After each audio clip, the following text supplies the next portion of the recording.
Blog Talk Radio.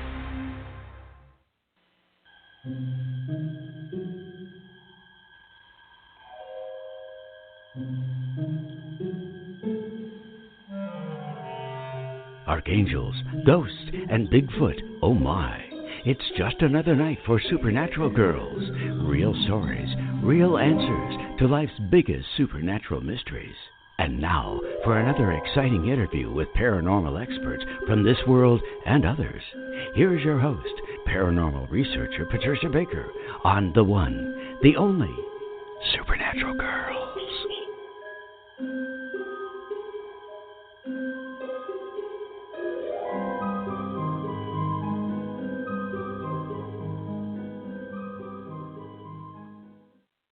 Welcome, everyone, to another exciting episode of Supernatural Girls Radio. I'm your host, Patricia Baker. I am here with my co-host, Patricia Kirkman. PK, how you doing? Absolutely fabulously. Ah, good. And we are both here with another co-host George, who's been gracing our radio show. Yes, George Lugo. Hey, George, how you doing? I'm great, thank you. Love that having you George are. with us.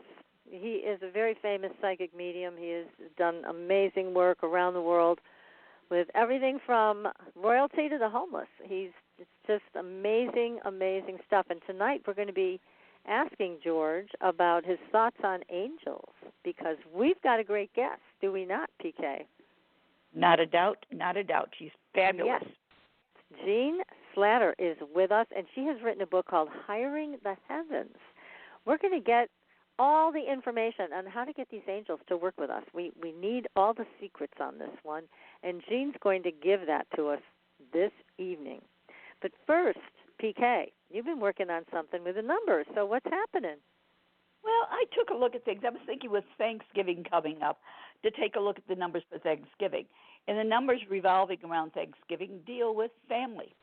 And, of course, what's Thanksgiving all about but family and getting together. But I started to look after reading this lovely book that Jean has. I came up with some other things I started thinking about. Keywords throughout the book, like God, which is a number 8, which says, I am in charge. I can see. I can take care of. And then I'm looking at the word gift because of the gifts that could come from this. That's a 6. Again, it becomes part of what we do for family and friends. It's always about what we do for them. Then all of a sudden I started looking at other aspects of it. And the spirit, which is a 1 number, meaning number 1 is it's everything. And I'm thinking God is in charge. The spirit is everything. And looking at the divine vessels, we have a 9 for the divine and a 1 for the vessels. Again, the 9 and the 1 combination. And we look at the creators, which becomes an 8, which again is what we do for others and enhancing our lives. It's kind of like money in the bank, if you will. And our spiritual 911, which is referenced in the book, which Jean will talk about, I'm sure, is a 5 or a 2, which again becomes a 7, which is all about spirituality. So I think that it's going to be a fun night because spirit of creation is also a 7. So it's about learning, teaching, and being a part of all these neat things that Jean has in her lovely book. All right. So that's my deal for tonight. I like it.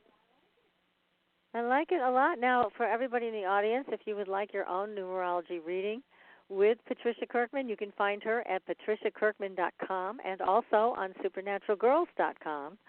So be sure to speak with Miss PK because we are coming, very quickly to the end of this year. I can't believe it. So don't let this year go by without contacting PK. And I also want to say if you would like a reading with the best psychic medium, it's George Lugo, and you can find him at crystalgatereadings.com. That's crystalgatereadings.com. And we also have a very exciting workshop taking place in the Hilltowns, of all places. And it's in a pyramid. Yes, that's right. I said a pyramid, a gorgeous facility in the Hilltowns. We are bringing Itzhak Berry here. He's a shaman. He's been on the show a number of times. He's written a a lot of books about shamanism. He's going to be teaching divine shamanic reading and also how to do candle reading. So we are very excited to have him here. If you are interested in joining us, it's just another couple of days to let me know. And again, you have to send me an email at this point to pbaker@bigpictureagency.com. I'm on supernaturalgirls.com. You can just click on my email from there. Let me know you're interested. I'll give you the rest of the details on the workshop. It's very reasonable, $80 for the day, and it's going to be great. We are also going to be videotaping the workshop. So if you're interested and you can't attend in person, then you can possibly, if it comes out, it was our first time doing this, if it comes out well enough, you can actually buy the video and watch the training. So that's what we have going on. And tonight, I just want to mention paranormal news. George, PK, it's Bigfoot's at it again. Okay? Mm-hmm. There was another break-in to somebody's house in Ohio this time. He's a crook. I can't believe he's breaking into people's houses like that. I know it. And now we had just reported on the New Hampshire break-ins, and somebody had gone to some trouble here to prove that it definitely wasn't a bear, because they offered proof that this thing that broke into homes and cars, it had opposable thumbs and other things that bears don't have. So anyways, this was a very interesting story because what happened was there were some shots fired at around 4:26 in the morning, and somebody called the police hearing the gunshots. And the officers showed up, and they questioned the man who was firing the shots. And he said, yes, I'm the one who was firing the shots. And I was firing the shots because there was a 7-foot-tall Bigfoot who was trying to open my front door and get to my dogs. So they checked him for alcohol. He hadn't been drinking. And interestingly enough, this is in an area where Bigfoot has been sighted many times before. So this is not unusual in this area. But it is unusual for Bigfoot to come knocking on this guy's door. So anyhow, if you live in that area, then you need to have your camera ready and make sure that your doors are barricaded. So, oh my goodness, I don't know why Bigfoot's getting so bold, but Bigfoot is getting bold. So what are your thoughts on that, guys? George, PK, what do you think? I tell you what, I couldn't run fast enough. He's too big for me. Oh my God. Incredible. Yeah. If I had that experience, I wouldn't know what to do. I would just go, okay. Didn't you have some guy on the show that was communicating with them or something a while back? Yes, we've had a couple guys on the show. One was Dr. J, who has written a book about it, and all his experiences were very positive. But then there's experiences like this, and I've heard of other stories as well, not so friendly. So, who knows? Maybe there's different tribes of Bigfoot, and they all have different ways of being in the world, some friendly and some mean. Or how they're probably interdimensional.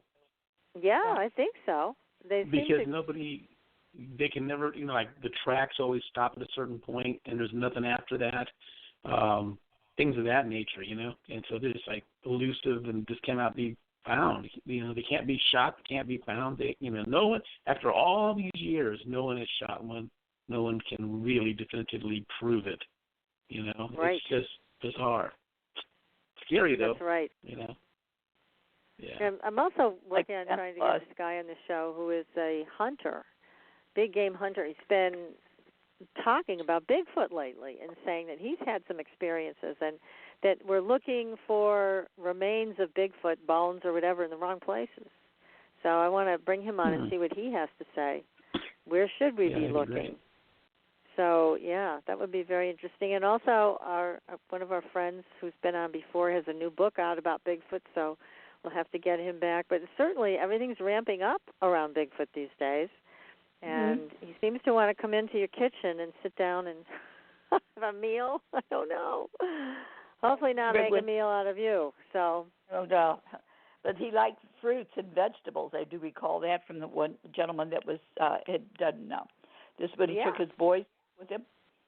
That's right. He said they also like sweets, like sweet cakes, cinnamon buns, and stuff like that. Oh, that's right. Yeah. Yeah. Someone should we'll leave have him to a see can of about foot spray. Yeah. Yeah. Getting us back. Well, again, tonight we are going to change our focus to angels. And how can they help us? And do they want to help us? We got to find out. And we've got the perfect person to talk to about this. Jean Slatter, who is an accomplished author, an inspirational speaker, and she's helping thousands of people receive clarity, direction, and purpose through her direct access, and hopefully ours too, to higher guidance. Her landmark book came out in 2005, Hiring the Heavens, which introduced a unique perspective on connecting with the power of the heavens to fulfill your daily life goals. Now, this is something we need to know about. Now, since its release in 2005, I got to tell you, this is a very good-selling book because Hiring the Heavens was constantly ranked in the top 3% of book sales on Amazon.com. So, everybody, if you haven't read this book yet, you need to get your hands on it. But right now, we're lucky enough to have Jean with us. So, Jean, welcome to the show. Thank you so much, Patricia. I got such a kick out of your discussion about Bigfoot, and I thought, oh my gosh, set out an apple pie for sure. That's right. Yeah. That's right. They like that kind of thing. So tell us, Jean, this is a very unusual topic in the way that you talk about it, in the way that you write about it in your book. How did you get involved with this? It had to fit with my experience, and I have to go back to my childhood. The first 20 years of my life, I was raised in a fundamentalist Christian church that was very strict in its belief, and I would call it now a cult.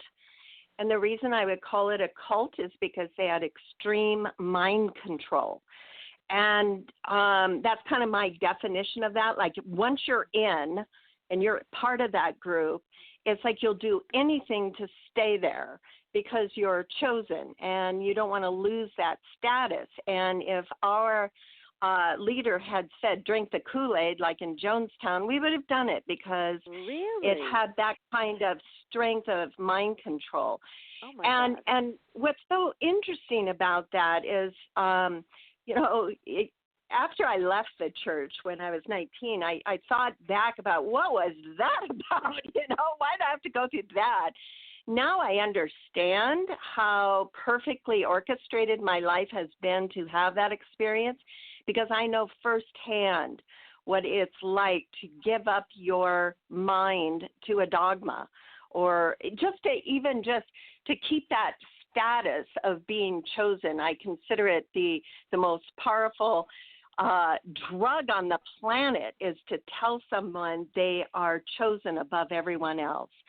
And you'll do anything to keep that status. So I did leave the church when I was 19. It was a big, huge scandal in the church. And when I did, the rug was pulled out from underneath my feet. I did something outrageous. I started to question. And think on my own. And I started to research some of the dogma in the church and found out it was just ludicrous. And that just, when that happened, there's a kind of humiliation that goes on. Even though I was raised in this church, I still felt this humiliation that, oh my gosh, how could I have bought into this? How could I? How could this have happened? And so when I did leave the church, I threw the baby out with the bathwater. I wanted nothing to do with religion. I wanted nothing to do with spirituality. I wanted absolutely nothing to do with the word God, angels, you name it. I mean, if you can't see it in front of your eyes, it doesn't exist. And so if that's how things were for. Go ahead. Let me ask you this question, Jean, because breaking away from a cult situation is really difficult. How did you do it? What was it that gave you the strength to say, I'm out of here? You know, actually, I'd have to say it was my brother. There was a big split in the church. It was, we were going to the church college, and my brother's always been rather a free thinker. And he came and he got me at 2:00 in the morning to drive 3.5 hours to listen to a dissident minister that was speaking out about what he knew to be the truth of the leaders of the church. And so it really was my brother and his free thinking that made me question. And, you know, when you question for the first time, when you take a look at, you dare to take a look at the beliefs that you've held dear and have protected. You know, I can remember as growing up in my teenage years, I would occasionally run into somebody that would question some of my beliefs. And holding on to that status of being chosen, you never have to explain anything, you know. You just say, well, you just don't know the truth, but I do. But you never have to explain anything. Well, so here I am, 19, 20 years old, and for the first time, I'm asking myself to explain it. And when you have the courage and you dare to do that, there's an opening that happens, and you begin to understand your own sense of authenticity and your own sense of sovereignty. And it's quite earth-shattering. It really was for me. So much so that I went into this space of wanting nothing to do with religion for 20 years after that. So it wasn't until in my 40s that things began to open and change for me. But prior to that, if you said the word God to me or you said the word angels to me, I go, okay, you're not somebody I can talk to. And I would, you know, we wouldn't have much of a conversation. Yeah, because in your earlier life, you were, this cult used those things to control everybody, right? Mm-hmm. That's right. That's right. And so when I look back now with this 2020 hindsight, I consider myself a spiritual teacher now. And, I mean, lo and behold, who knew that would happen? Yeah. Right, Certainly not me. But when I look back at it with 2020 hindsight, of course, guidance had to show me what it's like to completely give up your willingness to question and then go through a period of time in denial of anything that isn't physical, to where coming around to saying, wait a minute, and they showed me, and I'll tell you the story about how they showed me in a way that I could not ignore, that yes, there is something beyond, and there's a way that you can access it that isn't based on dogma, and there's a way that you can get to your own truth. And it was all about discovering my own authenticity and my own sovereignty. And so that is, the long story of where I started to where I am now as a spiritual teacher. And like I said, never saw that one coming. Yeah, gosh. Does in strange ways, doesn't he? Right. So how I ended up happening upon Hiring the Heavens, again, I will use the terminology that I used at the time because I was still in that place where I did not recognize God as a essence. I didn't recognize angels. I just rarely ever wanted to even go in that direction. But I had just started to learn about some interesting things And one of the shocking things that, well, actually, I'm going to hold off on that one first. I want to tell you, at the time I was working as a traditional naturopath, and I had a way of communicating with my clients' bodies. A lot of practitioners use muscle testing. I used a pendulum. I didn't think that was weird at all because pendulum dowsing had been done for centuries and centuries. We found water. It seemed very logical to me. For some reason, that didn't bother me at all. And so I used a pendulum, and I was working with a client one day and asking their body what they wanted to do. Their body said they wanted to do a resistance clearing to 5 neurotransmitters. And neurotransmitters, for those who may not know, are chemicals in the brain like serotonin and dopamine and norepinephrine. And my client's body wanted to clear 5 neurotransmitters. I was able to come up with 4 and could not think of what that 5th one might be. I tried a bunch of them, and it said, no, it's not that, it's not that, it's not that. So I said to my client, we're going to need to reschedule because your body keeps telling me I have to name all 5, and I can only come up with 4, so I need some time to do some research. And then my client, who's a layperson, first words out of her mouth are, well, is histamine a neurotransmitter? And I said, I looked at her rather strangely, like what would make her say that? And I said, no, histamine isn't a neurotransmitter. It's stuff your sinuses produce when you have an allergic reaction. That's why you take an antihistamine, but it's not a neurotransmitter.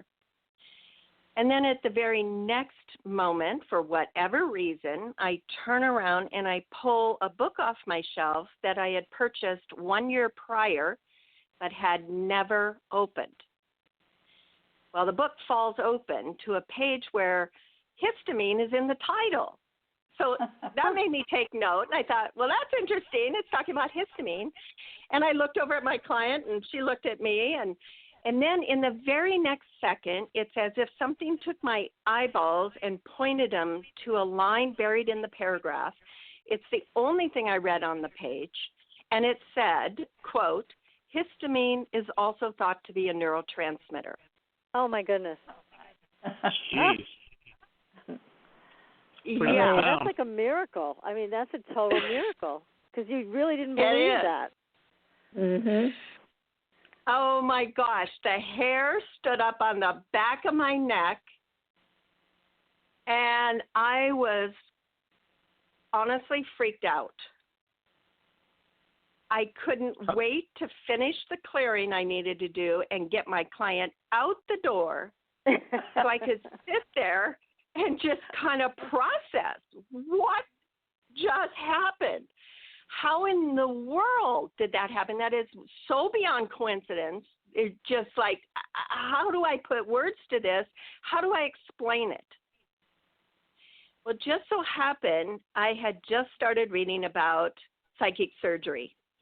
And the surgeon I was reading about was John of God. Are you familiar with him? Oh, yeah. Yes. Okay. Well, I thought it was kind of fascinating. I just started reading about it where there is a specialist, like a surgeon from the unseen dimension that's working through a layperson. So that honestly was the only thing I could come up with. I thought to myself, is it possible that I have a spiritual physician, a physician in the unseen dimension that is actually working through me to assist me with my clients? And how amazing would that be? So I thought I'm going to just see if this is true. So I began to call upon this spiritual physician when I would go to work every day. And I would tell the physician who we had coming in that day and what their issues were and ask for help. And some you didn't have extraordinary... You didn't have a specific name or anything else in mind. You just called him your helper, right? My spiritual physician. Okay. And I figured they know something I don't. So apparently, so, they do. So I asked for help, and it was clear some very extraordinary things would happen where I'd be working with a client, and all of a sudden these words would be coming out of my mouth like, well, you need this and this herb. Okay. Well, what's it do? And, the client would ask, what's that for? And I go, I actually don't know. but I think it's what you need. And then I'd look it up afterwards and go, wow, that's a perfect fit. And then I'd be working with a client and something would prompt me to say, so what's going on at home with your husband? It's like, and they'd look at me like, and tears would come, like, oh my God. So, I was pretty astounded. I was truly getting help from this spiritual physician. Well, as time went on, Patricia, I thought I am going to just kind of just see if I can't capitalize a little bit more on this idea. Maybe since I'm doing a good thing helping people, and that's obvious, this is how I justified it. And I definitely don't let me forget to talk about this later because I was so off on this. But in the beginning, I thought I had to justify it. And the way I justified it is by saying, well, I'm doing a good thing helping clients, so that's why I'm getting help. So I thought, well, I need help for other aspects of my business. Like, for an example, I need a spiritual marketer to help me bring in clients. I need a spiritual secretary to manage my phone calls.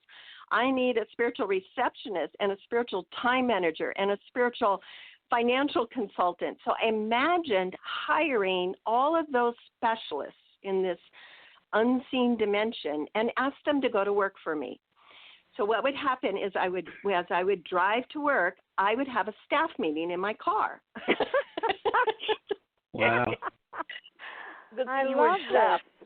Yeah, I'd be driving down the road and I'd be having a staff meeting and telling everybody what's going on just as if they were real. And I'd say, okay, I've got some openings coming up here next week, and spiritual marketer, get on that and fill those spots. I've got too many phone calls to return. I want you to screen the calls. Make sure that nobody is calling to ask, what is it that you do? Because those are the ones that take up the most time. So I just said screen the calls, make sure that the only people that are calling to make appointments are calling in. And, my spiritual financial consultant, this is what is coming up for bills. And this is what I need to bring in this month. Can you take care of that? And lo and behold, I am telling you, I'll cut to the chase. Everything worked so well that for the next 10 years, I was able to work part-time while my husband stayed home with our 4 children. And I never hired anyone on the physical level because it was all taken care of for me on the spiritual level. My God. That is fabulous. That's amazing. Yes. And so when you called upon all these spiritual helpers for lots of different reasons, did you have a sense that you were pulling in specific angelic beings, or it didn't matter? It's just you're just putting out the call, and whoever shows up to do the work is good enough. Yeah. What it felt like to me is I was calling in a specialist. Mm-hmm. And I've come to find out they're really the best in the universe. Okay, and so you didn't have to focus on learning anything about the angelic realm. You just put it out there. No. This is what I want, and then something No. shows up. And remember, I was in the space. I did not call them angels. That was not in my vocabulary. What did you call them at the time? I called them my spiritual physician, my spiritual marketer, my spiritual. They were specialists. Just specialists. Amazing. Did you ever get a visual of what they might look like or any of that? No, I'm not clairvoyant, but I have a wonderful clairvoyant story to tell you. Yeah. Do So tell. George, I know that you I know that you see angels, but oh my gosh, I have so many stories to tell you, but what I found out later, and I want to really go into that, is that you can hire away for everything in your life. There is a specialist. There is a match for every talent, ability, skill, and personality trait that you can possibly imagine. There is a match in the spiritual world. My belief is that it has to exist there first before it can exist in the physical plane. And so it's all there for you to hire. You just simply call upon that expert to come to work for you. And 3 amazing things will happen. But let me tell you this story first. I had a lady call me up, and she says, I have to tell you what happened to me. She says, I'm clairvoyant. I have worked with the angels since I've been very young. I have always worked with Archangel Michael, Archangel Gabriel, and she went on to name angels that I wasn't even familiar with. But like most people, the feeling is that you have to have a big ticket worthy item to call upon the big guns, you know, Right, like Archangel Michael. It's got to be something, a big ticket item to call in the angels to help you, like somebody's sick or you need help with, a car accident that you just passed and you want to pray for those that are involved. And, you call it that you feel like it has to be something worthy. But you're sure not going to bother the big guy to help you find the perfect hair color.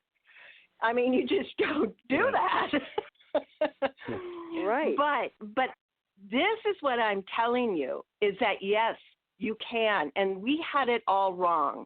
We had this idea that this angelic realm was somehow separate from us and only wanted to be bothered if we had something worthy. And they would be choosing among our prayers to see, okay, is this one a good enough one? Is this one worthy of answering? What if we had that all wrong?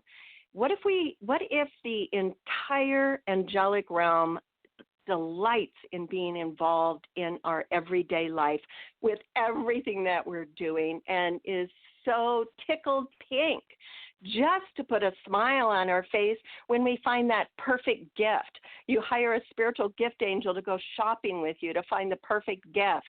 Or you hire,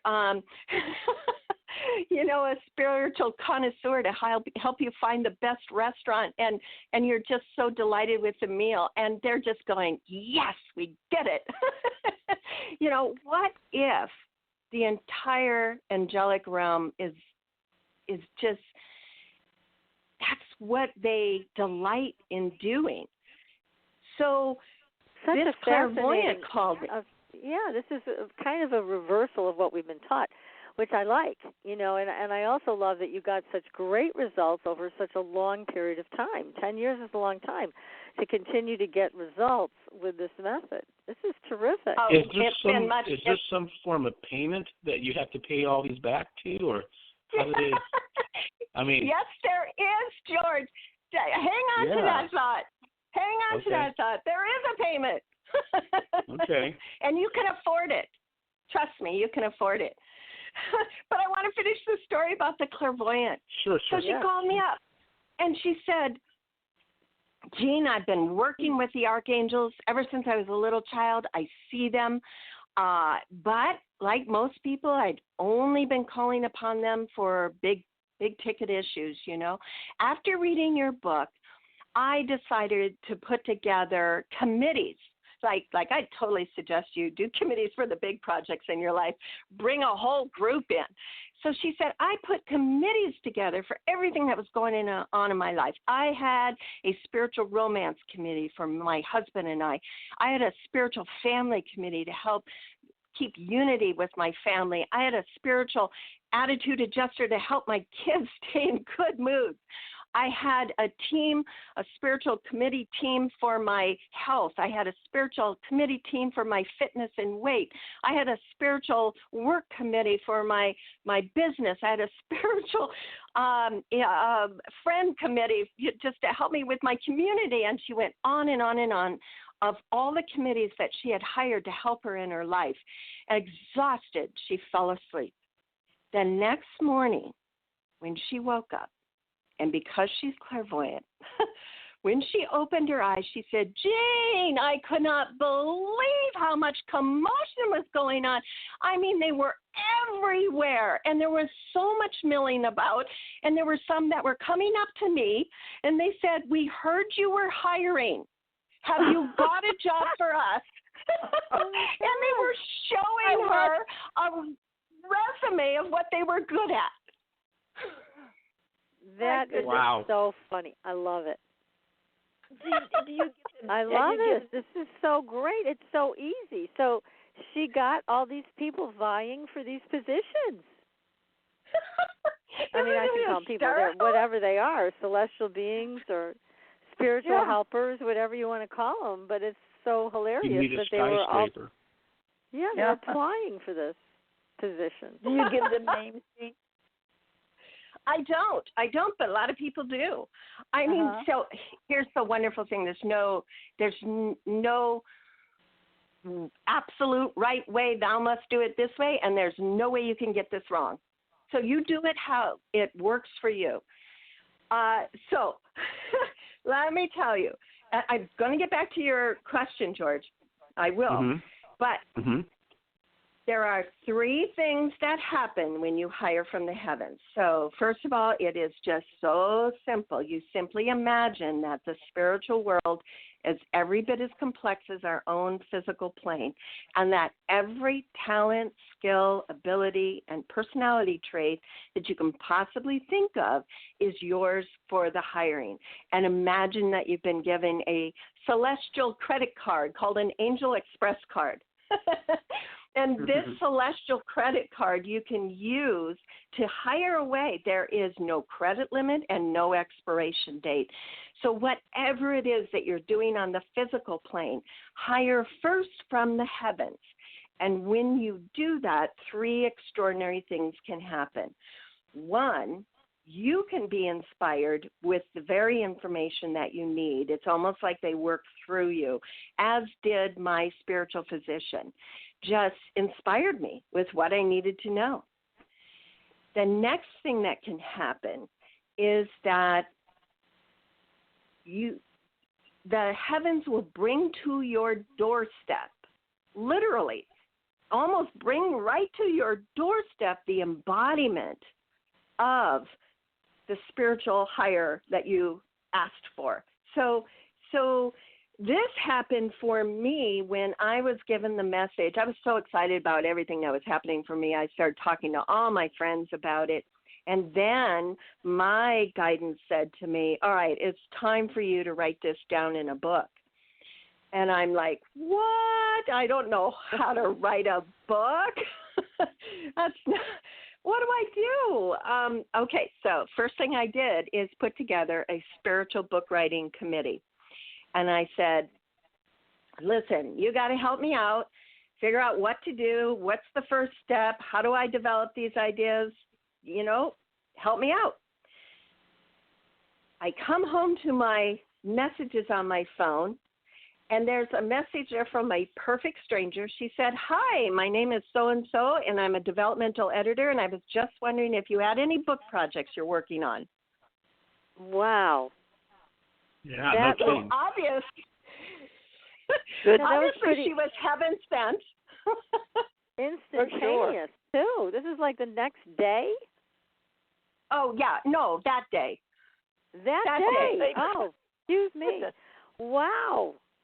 Instant manifestation. Instant manifestation. So she was amazing. Oh my gosh! The Hiring the Heavens, the book would never have been written if it hadn't been if it had been without her. So obviously she was heaven sent, meant to be. She was fantastic. We got it to the point where the manuscript was well written, but now her job was done, and she said, now you got to find somebody that's going to go through this with a fine-tooth comb and make sure all the I's are dotted and all the T's are crossed. And I said, okay. So I talked to my spiritual book writing committee, and I said, okay, help me out here. What's next? The very next day, I have a brand new client in my office. And when she filled out the form, I noticed she had very tiny handwriting, which to me means she's very detail-oriented. So I said, what is it that you do? And she says, well, I'm a copy editor. And I said, what's a copy editor? She says, well, we go through manuscripts and we make sure all the I's are dotted and all the T's are crossed. I mean, did you laugh out loud when she said that? I did. I did. I laughed out loud, and I said, well, you're supposed to go to work for me. So, okay, it gets better. Go ahead, George. No, I'm just saying, that's just absolutely amazing. The It timing is. and everything. Yeah, I can't wait to get going on this one. Absolutely Yeah. fabulous. Okay, it gets even better. Okay, so the book, I finished the book. I self-published it, and because that's what my book writing committee said to do. And then one day they kind of tapped me on the shoulder and they says, okay, it's time for you now to get this with a major publisher. I said, okay, which publisher? So they said, well, you need to go with New World Library, which is the publishers of The Power of Now. So I looked them up on the internet, and I go, oh, yeah, they're good. I like them. I like the feeling of them. So I sent them my book with a little letter that said, you guys are the ones, basically. Well, I didn't know that you're not supposed to do that. What you're supposed what you're supposed to do is you're supposed to go to very expensive seminars to learn how to put your press kit together, how you're supposed to get your manuscript together and your book proposal, and then you're going to submit to a list of probably 30 different publishers. Don't worry, you'll get turned down by all of them. You submit to the next 30, keep going, don't lose heart, and just, hope somewhere along the line as you keep submitting your book proposal and press kit that somebody will pick up your book. Well, you can't very well write a book about hiring the heavens and do it that way, can you? Right, that doesn't work. No, so I simply submitted my book to New World Libraries, and it was published. But wow. Amazing. Fantastic. Now, I know there's more to the I- story, Jean, but I'm going to ask you to just hold on to your next thoughts because we need to take a very short commercial break. And then we're going to come back and hear more of what happened with this amazing hiring system you have. And I know you're going to also launch into teaching us how to go ahead and do the very same thing. So everybody stay tuned. You are listening to Supernatural Girls Radio. We will be right back. Pure essential oils, specialized minerals, and a revolutionary anti-aging technology. Astridian combines the best of all scientifically proven ingredients in easy-to-use creams, lotions, and concentrated serums. Astridian's advanced line of products take your skin to a new level of being healthy and beautiful. We offer a variety of collections that address all your skin concerns. The Essential Anti-Aging Series treats and moisturizes your skin for a long-lasting, younger look. The Multivitamin Series promotes healthy skin with high-quality vitamins and minerals.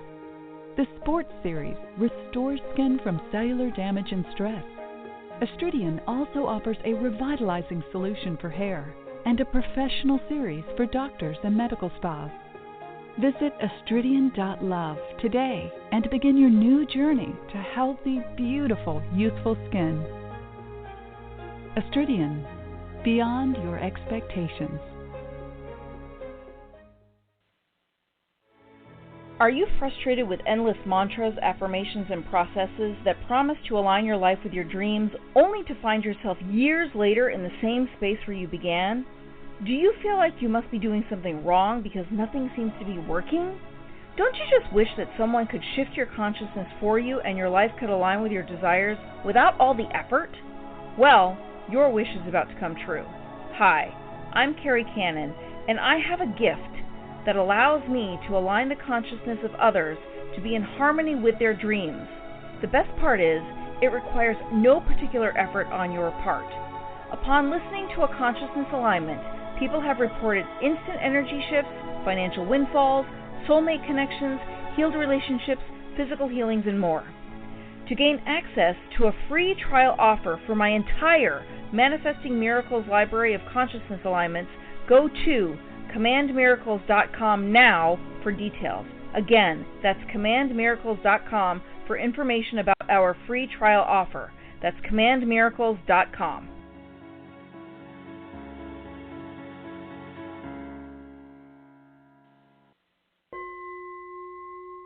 Are you ready for a new experience of freedom and powerful connection?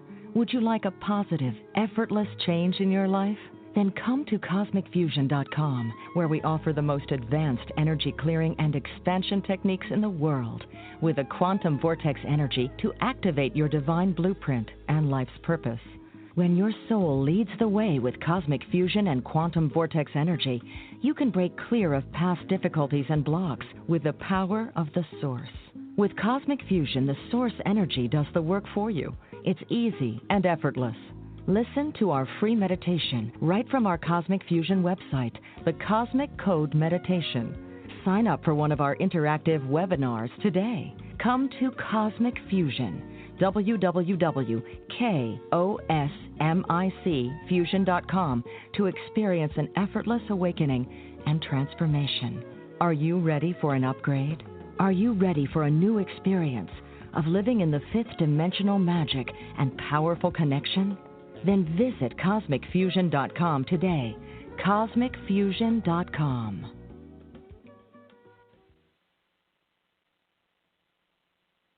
Your property tax bill. Have you seen it lately? It's frightening. Your property taxes are going up while your home value is going down. It's time to fight back and win. For the real truth about the property tax system, get attorney Pat Quintilian's book, Are You Getting Screwed on Your Property Taxes? How to Find Out and How to Fix It. Attorney Quintilian answers all your questions and gives you the facts you need to fight a property tax bill that is spiraling out of control. You'll also read about what happens to property owners who don't check their property records, only to find out too late they're taxed on square footage, fixtures, and even buildings that they don't own. Is this happening to you? Learn your rights. Buy attorney Pat Quintilian's book today. Are You Getting Screwed on Your Property Taxes? How to Find Out and How to Fix It. Available on Amazon.com. There are a lot of psychics out there. How do you decide which one is right for you? You look for someone who empowers you, who's practical and spiritually connected, who says, here are your opportunities, here are your challenges, and here's a way to deal with them, and then gives you your own toolbox to make your life everything you want it to be. Hi, I'm Corby Mitleid, and that's how I work with you. As a certified professional tarot reader, I've helped thousands of people for over 40 years through my toolbox. Cards, past life retrieval, numerology, spirit guide conferences, and mediumship. Whether it's career, relationships, finances, or your spiritual road, together we can replace your confusion with clarity. And you'll probably find a little laughter along the way. Visit me at CorbyMitleid.com to find out how to cross your bridge from fear to fearlessness and fly. And tell me you found me at Supernatural Girls for a special gift with your reading. Corby Mitleid, the practical psychic for catching your tomorrows today. Find me at CorbyMitleid.com. That's CorbyMitleid.com. Welcome back, everyone, to Supernatural Girls Radio. I'm your host, Patricia Baker. I am here with my co-hosts, Patricia Kirkman, PK, and George Lugo, and our wonderful guest that we are so enjoying tonight, Jean Slatter, who is the author of a great book called Hiring the Heavens. We are learning all the secrets tonight. So if you missed the first part of the show, you're going to have to go back and listen. But here we are in the middle of a story here. And, Jean, we want to hear the rest of what happened. Thank you. Okay, so sometime in there, I read Shirley MacLaine's book, Out on a Limb. Have you read that? Oh, yeah. That's an oldie but goldie, yes. Sure. Exactly. And when I read it, back then, we're talking a good 20-some years ago, I felt that she was, the things I was reading was almost blasphemy. but I was open. And I wanted to hear it. And it was the only thing that resonated with me. And I just found it fascinating, even though it scared me a little. I still found it fascinating. Well, now forward to where I have got my book it's been self-published, and New World Library is getting ready to publish it. There's quite a lag time when a publishing company is getting ready to put the book out. It can be anywhere from, 5 to 7 months or even longer. So in between that time, there was a gentleman that bought my self-published book, and he said, I love your book, but you really need to get it with a major publisher. And I said, well, it has been picked up by New World Library. He said, perfect. That is the very publishing house I was going to suggest, because I'm only 10 minutes away from their office. So if you're ever in the area, I would love it if you'd get in contact with me, because I have some interesting projects I think that you would like to hear about. Well, I filed that away in my brain, didn't think much more about it. And several months goes by. Just so happened that Mark Allen, who's the owner of New World Library, he sent out a invitation for a seminar that was being put on. And it was at a hotel. And I answered the call and decided to go. And while I'm driving to the seminar, I remember about this guy, and I thought, I should have contacted him. And immediately my guidance says back to me, no, you'll meet him when you need to. Okay. So I go to the seminar. It's packed, standing room only. I'm going to say there's about 750 people there. Wow. There was no place to sit. I was up at the front third and way down in the middle of a row, and there was one seat open next to me. This gentleman starts making his way through, and he asks me if that seat is open. I look up, and I see his name tag, and then he sees mine. And then there's that moment of instant recognition. Oh, my goodness. It's this same gentleman, right? So I knew there was a big reason why guidance brought us together. And on the second day of the seminar, I find out why. He said to me, he says, Jean, when you get your books from New World Library, would you give me a couple? I have 2 very good friends I'd like to give them to, Shirley MacLaine and Kevin Ryerson. My goodness. Wow. Incredible. Oh, boy. Your angels are really working hard for you, girl. That's what we call us supposed to be. My goodness. Yeah. So now I said there's 3 things that can happen. First thing is the information can be inspired through you. Second thing that can happen is the heavens will bring to your doorstep the embodiment of the specialist that you have asked for. And the third thing that can happen is a flat-out miracle.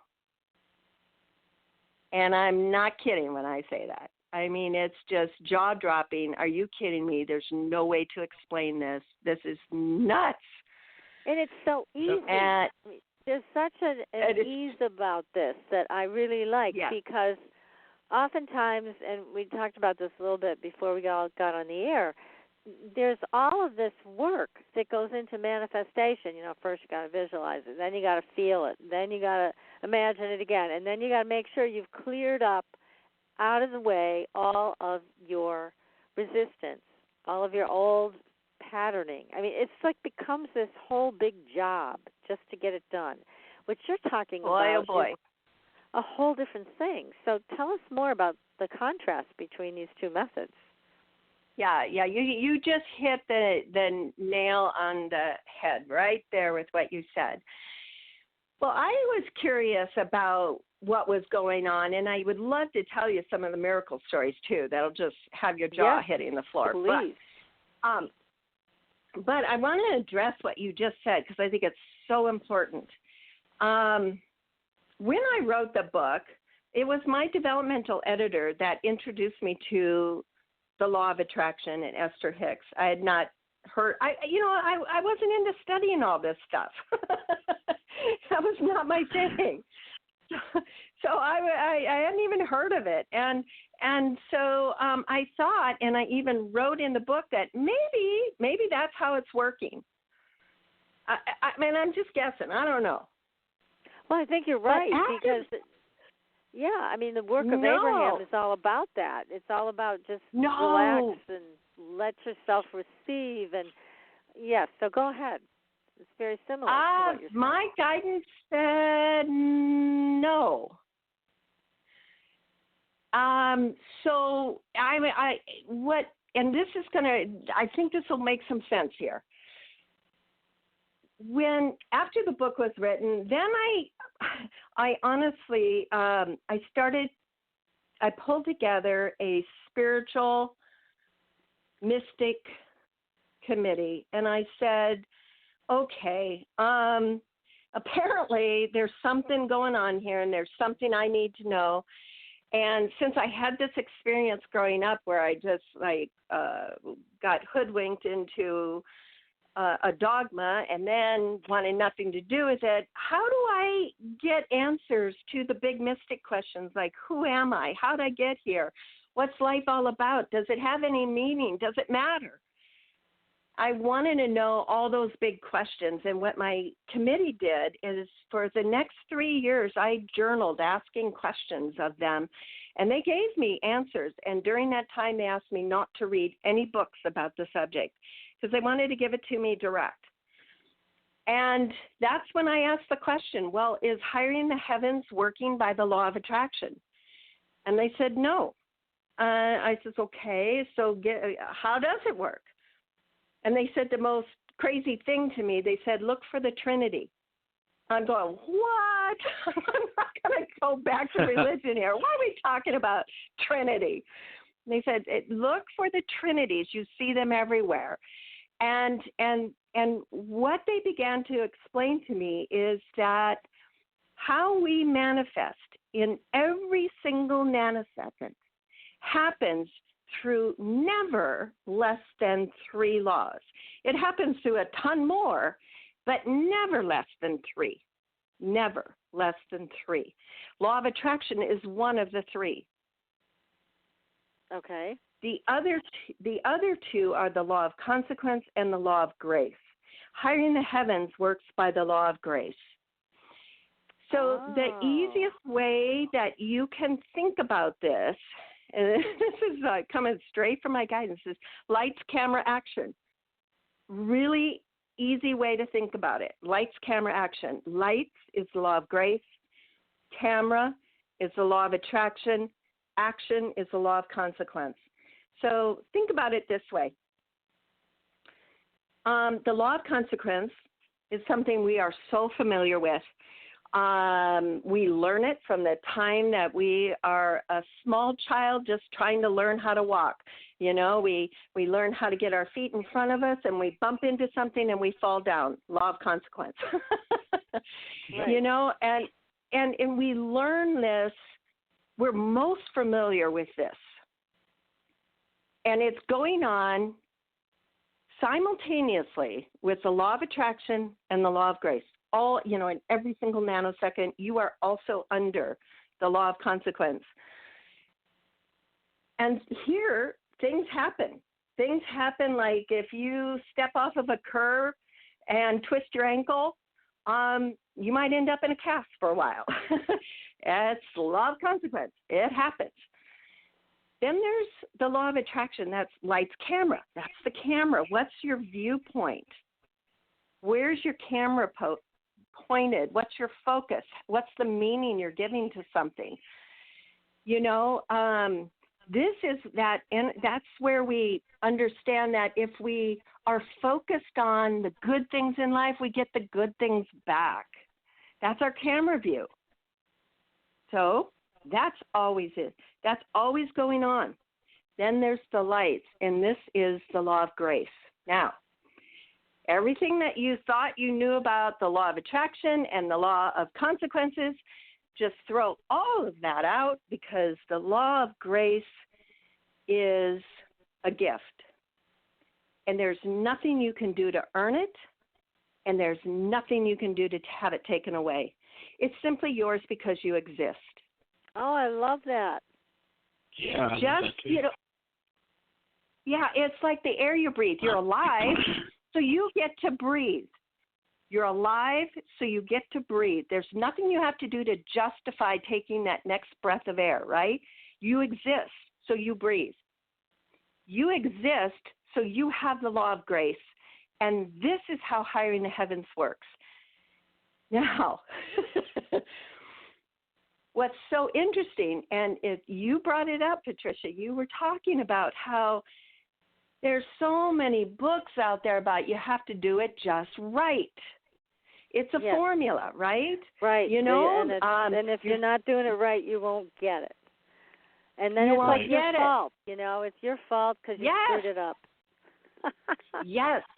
And the law of attraction is beautiful and wonderful, and it exists, but it has made us hypervigilant. It has made us like, oh, my God, I got to watch what I say. Oh, I said the word want. I can't say the word want. I'm not showing much gratitude right now. I need to change my attitude. You know, we become hypervigilant because you're right. It all comes back on us as if we're the only thing that's in charge. We're not. We're not. Okay? So think about this. This is just going to kind of just think about the logic of this here. If the law of attraction were the only thing that it exists, and that the energy you put out is what you get back, period, there would be no point in praying for an intervening force. Do you understand the logic here? There'd be no point. And yet, we all know and have probably experienced times when we are at our lowest. Often you hear about hitting rock bottom. You're certainly not in gratitude. You're certainly not putting out good energy. And yet something shifts and something happens, and there's an intervention. And angels, we hear stories and stories of angels intervening on our behalf, and they do. If the law of attraction were the only game in town, that could not happen. That makes sense to me, because there are so many stories out there about people that have the dark night of the soul going on. And it's basically when they just say, okay, screw it, I can't do anything else. I'm done. I have no more to offer. And so obviously they have left a state of resistance. They're not in a state of resistance anymore. But something else does take over in some of these cases. So it's interesting what you're talking about. And it makes it, I guess, it's just, what I like about what you're saying, Jean, is it's a lot easier than anybody thought. Right? Definitely. Oh, my gosh, yes. And it's not negating the law of attraction. Like I said, you're never under less than 3. You're manifesting by a whole lot of different ways, but never less than 3 in every nanosecond. So it's going on simultaneously. So do you have to pay attention to your attitude? Do you have to pay Yeah, do all of that. And pay attention to where you're walking. And pay attention to, the law of consequences. And be aware of, you also have grace, and it's a gift to you, and you can't get that wrong because it's your gift. Yeah, that's it. You're saying it's inherent. It's something that we all have, and nobody can take it away. And a lot of people don't know how to ask for this. So you've basically opened the door on this. Yeah. You just nailed it again, because here's the thing, is we have been taught we do have to earn it. And we work tirelessly to earn it. And when I said, remember when I was telling you in the beginning, I thought I had to justify it. And the way I justified it is, well, I'm doing a good thing helping people in my office. That must be why I'm getting help. But then I thought, okay, I'm going to see what I can do here with this, and I'm going to do something totally outrageous, and I'm going to ask for something that is just purely selfish, just for me. And the first hire I did was I hired a spiritual wardrobe consultant to go shopping with me. Yeah, because I just felt like, oh gosh, I hate shopping for clothes. I can never find what I want. It's always too, not the right color, too expensive, doesn't fit right. The list goes on and on and on, and I walk away not having anything in my bag. So I hired a spiritual wardrobe consultant to go with me to find outfits because I definitely needed updating. And I could not believe the finds that I had. Unbelievable. I walked away with, I think it was 18 outfits for just over $200. And that's when I found out they know a bargain. Isn't that amazing? I think we all need this wardrobe consultant. We do. I'll tell you a story about my daughter. When she was, oh gosh, you'll love this. We had done a addition on our home, and in her bedroom we put a sink. I mean, isn't that just every little girl's fantasy is to have their own sink, right? Wow, I guess. And makeup center and everything. Yeah. So I said to her one day, I said, you know what, we need to go shopping and get some bathroom accessories. So we did, and we went to the store Mervyn's. It was around at the time. And the only thing we could find were these kind of cream-colored bathroom accessories with seashells on it. We had painted her room in the motif of an aquarium, so we had big seahorses on the wall and fish and whatnot. So we wanted something with a undersea theme to it. So we're at the counter getting ready to purchase this, and I said to her, I turned to her, and I said, you know what, honey? This looks like something you'd find in an older person's bathroom. We forgot to hire the heavens. Let's go do that and go somewhere else. So we put it back, went out to the car. I said, okay, hire the heavens.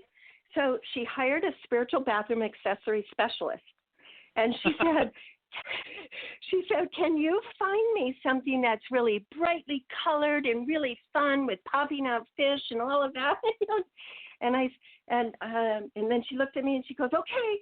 I said, where are we going? She said, Bed Bath & Beyond. Off we went to Bed Bath & Beyond. She's ahead of me. She's so excited. She knows her spiritual bathroom accessory specialist is with her. She goes around a corner and she screams. I come around the corner and I scream too, because there is exactly what she had asked for. Brightly colored turquoise with popping out fish and even springs on the fins and all that. And it was on clearance. Oh, so of course, wow. A bargain. Again. A bargain. So we are walking out to the cart, skipping, and George, you asked about payment. This is part of the payment, the joy that we feel. Now, can you imagine the joy in my daughter's voice and in her laughter? And she was skipping back to the car. She's so happy she has found this. It's so perfect. Well, I asked her when we got in the car, I said, honey, I asked you to hire from the heavens, and you just did it. But in the past, when I've asked you to hire the heavens, you've always said, you do it for me, Mommy. But this time you did it right away. So why is it that you were so willing to do it this time and not before? And she said the most profound thing. She said, well, Mom, I was afraid that if I asked for something and I didn't get what I wanted, it would mean they didn't like me. Oh, sweet. Oh.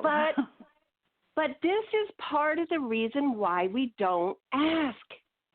Because deep down we feel like if I get rejected, if they don't assist me, it means I'm not worthy. it means I'm not good enough. It means they're not listening to me. They're listening to everybody else, but they're not listening to me. I mean, honestly, don't we all have that fear? Mm-hmm. Oh, definitely. Unfortunately. Yes. Yes.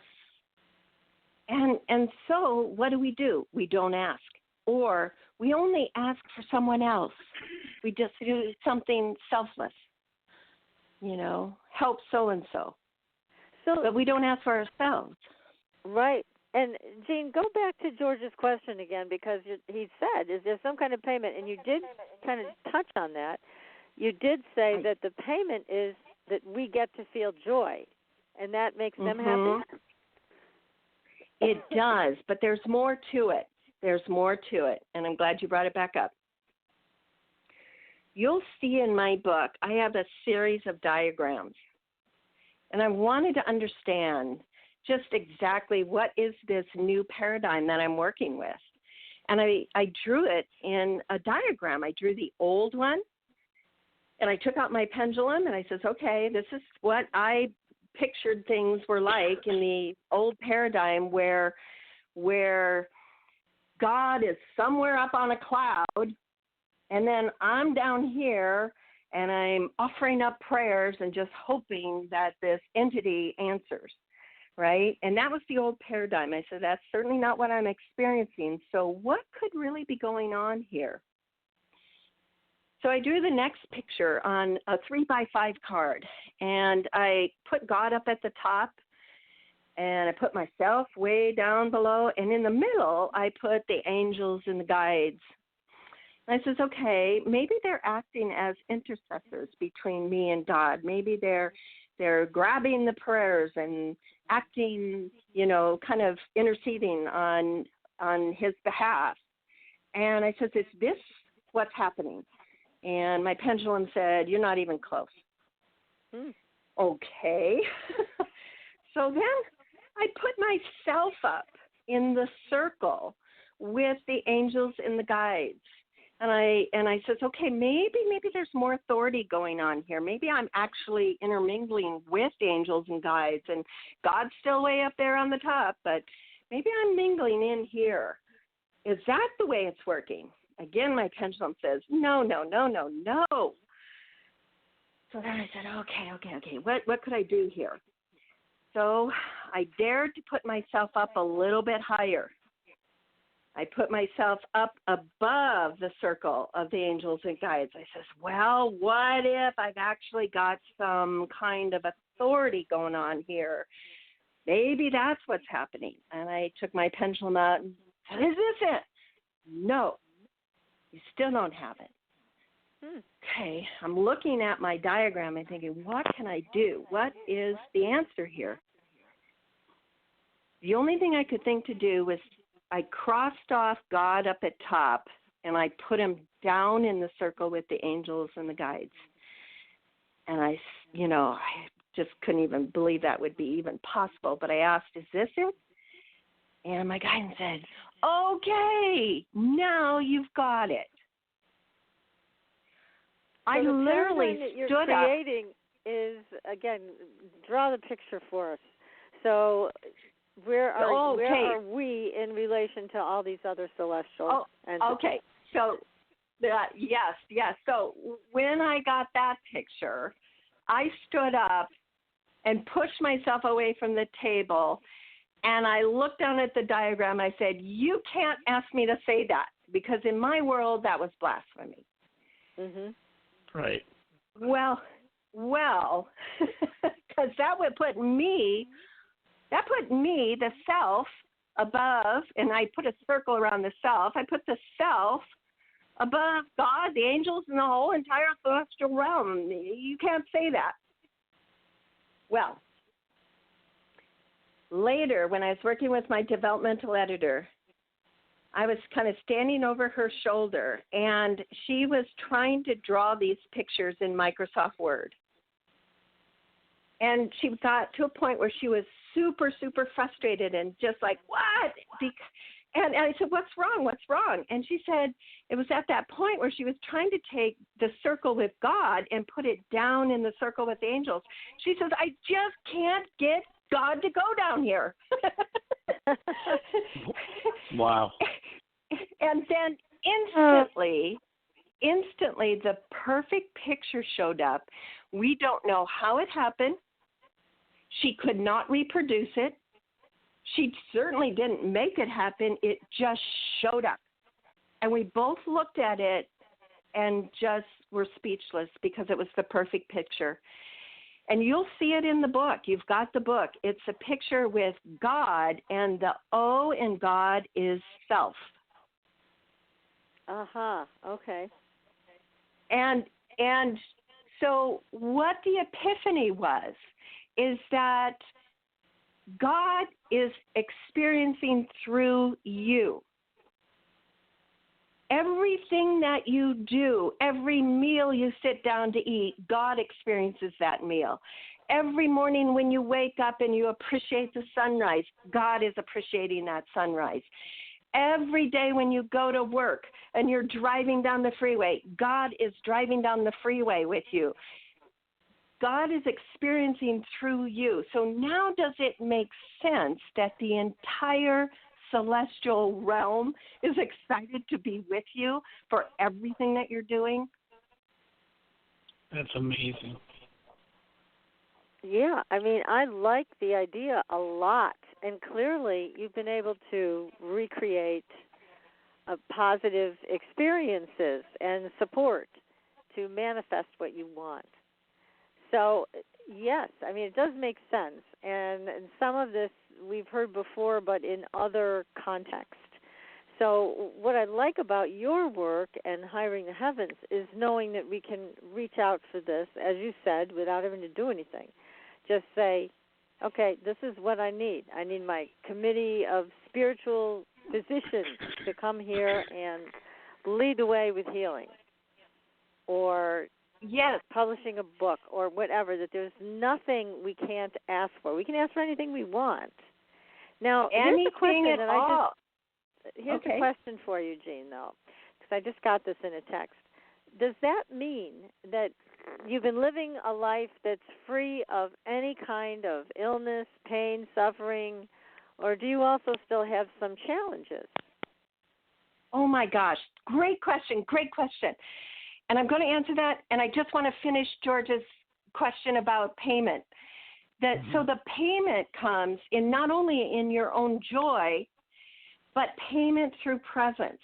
Because if you're carrying God with you and God is experiencing everything that you are experiencing, your payment comes in being present. Because if you're not present and aware, then God can't be present and aware. So that's your payment. And yes, you can afford it. Interesting. Now, that makes sense. Okay. So now this question this person asked. So such a good question.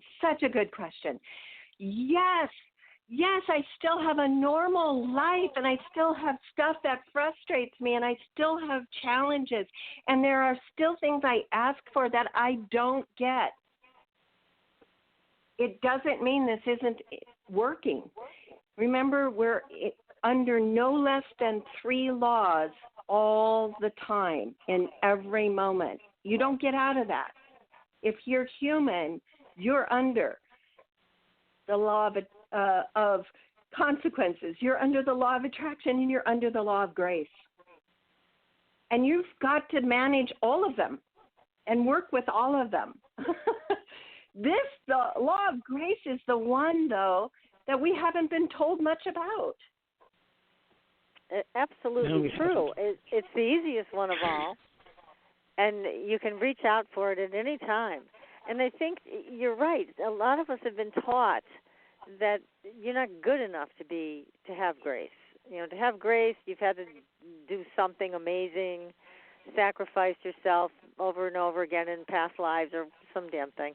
It's a payment of a different kind to get to that level of grace. And what I like about what you're saying is, no, it isn't. It's inherent. We can have it. We can ask for it. It can happen. It can. And so let me tell you, let me go on to explain some pretty amazing stories that will just wow you. A good friend of mine wrote to me. She said that she had been living in a fairly, mid-sized town, I guess it was about 60,000 people. And she was working at a mattress store. She had read my book and loved it and decided one day, you know what? I want to sell $20,000 worth of mattresses today, which was a lofty goal. Yes. So she wrote it on a little Post-it note and hired her spiritual mattress top salesman specialist to work with her. And that day, people were coming in that said, we were just driving by. We just were drawn to come in. At the end of the day, she had sold $22,000 worth of mattresses. Oh, for heaven's sake. Well, this continued because she kept working with her spiritual mattress top salesman consultant. And so she was always the top salesman. In fact, for that size of a town, she was, the top. It caught the attention of the bigwigs, the big CEOs. So they flew in to talk to her and ask her how it was that she was able to consistently make top sales. What was she doing? And she said, do you really want to know? And they said, yes, of course, we really want to know. Yeah, so bet. She told them about Hiring the Heavens. She got her little Post-it note and showed him the Post-it note. She said, there were no more questions. I bet. That shut everybody up. Oh, my. Yes. Okay, let me tell you another story. This is a miracle story. Okay. It's in the book, but the end, I want to tell it to you because the real ending isn't in the book. And at the time, I just wasn't brave enough to put it in there because I thought people are going to think I'm crazy, that I'm just making this stuff up. Oh, boy. That sounds like a good one. Yeah. Okay. So one of my friends, she said her son, who was about 10 at the time, at school, they were told they needed to do a book report on a famous sports hero. And there were several young boys that wanted to do it on Joe Montana. So and he did too, and when he got to the school library, all the books on Joe Montana had been checked out. So he came home a little frustrated, said to his mom, I want to do this report, but there's no books on Joe Montana. She said, well, we'll go to the city library, no problem. Off they went to the library. He was inside for about an hour looking for a book on Joe Montana while she stayed outside playing with the younger daughter. He came back out almost frustrated to tears. He said, Mom, all the books on Joe Montana have been checked out. Well, then she happened to remember about Hiring the Heavens. So she said to her son, why don't you go back in and look one more time? But I've already looked. Well, just go back in one more time. I've got an idea. So he turned around, went back inside, and meanwhile, she hired a spiritual homework assistant to go with him to help him find a book on Joe Montana. And then she came in just a minute afterwards. Well, there he is, standing in the checkout line with an 11 by 14 hardcover book with Montana's face on the word Montana across, all about Joe Montana. She said, wow. This is amazing. This is amazing. This is perfect. How did you find this? He said, he took her to the side. Mom, it's kind of spooky. I went to the sports section where I'd looked before, and I thought to myself, what if a book fell behind the shelves? So I stuck my head in, and I pulled out this book. Okay. Wow. Now, fabulous. That's what's in my Hiring the Heavens book. Now let me tell you the ending of this. Okay? When he got to the checkout line, that book was not in the computer's system. Oh, my goodness. Oh, my word. That book was simply manifested for him. It sure did. That's amazing. That is great. Yeah, what a great story. And why not? I mean, why not have miracles in your life? I mean, you know, years ago, back in the 90s, there was a show called It's a Miracle. I don't know if you remember this, with Richard Thomas. It was a great little show. And I happened upon it when I was just kind of scrolling through YouTube to find something kind of fun and inspirational to watch. And I happened on this series. And I'll tell you what, it's such a wonderful thing to watch. Most of the stuff on television today, or even on Netflix or Hulu, whatever, it's crap. And it's very negative and it's very violent. But these particular vignettes of miracles are so wonderful to see. This is like hearing you tell a story, Jean. It's very exciting because it opens up possibilities. It can happen, and it does happen. So I think we've lost sight of that in this culture. And we think it's got to be something, like you said, some amazing big deal before it can happen. It doesn't have to be that way. And you've really pointed that out in your book in a wonderful way, and certainly with us tonight, giving us all of these examples of things that can happen when you hire these kind of helpers. It's just very exciting. It's great. Well, I know we're coming close to our time here, so I do have a final thought, though, that I really want to impress upon people, and that is to immediately, without hesitation, put this to work. Immediately. Don't think to yourself, all right, now I got to think of a really good thing to ask for. Hey, if you're organizing your closet, ask for a spiritual closet organizer to assist you. If you're trying to put on a great Thanksgiving party, hire a spiritual, knock your socks off, best Thanksgiving party ever specialist to work with you. Don't hesitate. Don't wait till you think that you've got a good enough thing to ask for. Take your spiritual shoe specialist to go shoe shopping with you, or to find the best gift. Hire a spiritual mechanic to keep your car running well.